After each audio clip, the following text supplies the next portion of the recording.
Good morning.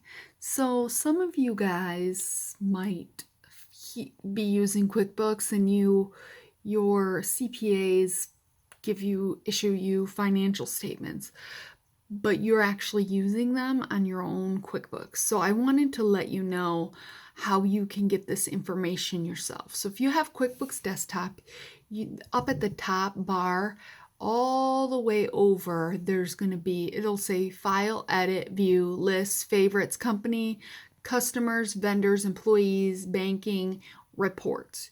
You're going to open that Reports tab. Then you're going to scroll about, not quite halfway, a little bit above halfway, where it's going to say Company and Financial.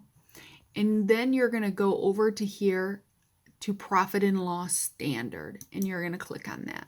That is the same thing. That is your income statement.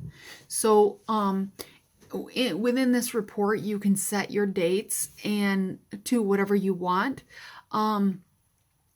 You have to make sure you're done, of course, with entering on all your financial stuff to get this report. Revenue is always an income item. So if you're invoicing people, I've seen people not do this. You need to do it as an income item. You need to do any costs that directly go against that job as cost of goods sold, and other stuff like office supplies, that's going to be an expense. So if you do that, you should be able to issue your own